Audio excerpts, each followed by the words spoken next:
To the death of former Cuban dictator Fidel Castro, which continues to provoke both sorrow and celebration. CBS 2's Ali Bauman has a story from Union City, New Jersey, home to a large Cuban community.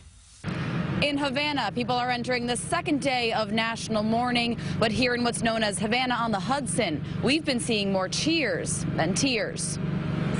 Waves of the Cuban flag and hugs of hope fill the streets of Union City, New Jersey, following the death of former Cuban President Fidel Castro. I think that most people are not celebrating his death per se, but more so like the end of something that was horrific for a very, very long time. Crowds of Cuban Americans have been celebrating throughout the weekend in Miami as well. And I saw the suffering also. I was a small child, and I'm here. I'm very hopeful for Cuba.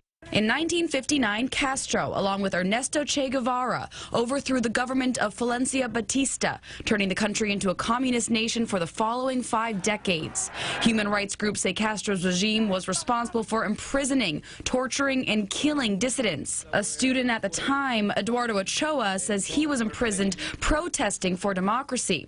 He believes Castro's death is hope for a better future. We always believe that the people of Cuba are the ones that have to break the chains of oppression and freely themselves and finally have human rights and dignity.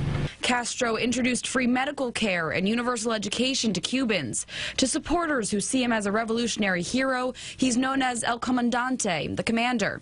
At the Cuban mission in New York City, a memorial of flowers around his photo grows. He's loved around the world because he's standing up to the American power. But the people that live in there, they know the true story. Due to his health, Castro handed the reins of power over to his brother, Raul, in 2008. But as U.S. Senator Robert Menendez says, the Castro brothers have been oppressing even more people since the Obama administration normalized relations with Cuba. For those who think that Raul Castro is a more gentle man than his brother, know this. Raul Castro has more blood on his hands than Fidel did.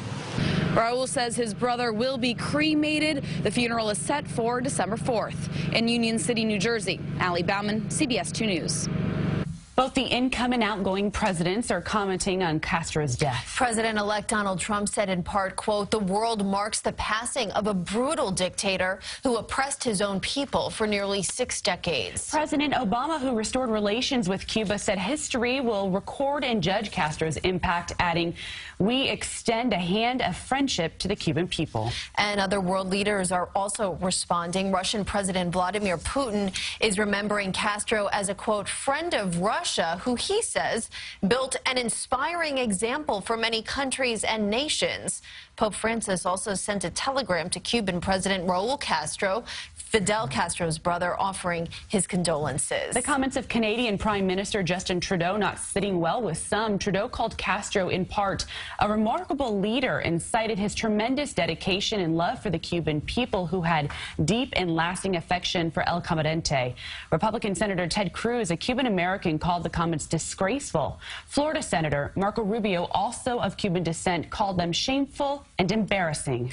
We do invite you to stay with CBS 2 and CBSNewYork.com for continuing coverage on the passing of Fidel Castro. And breaking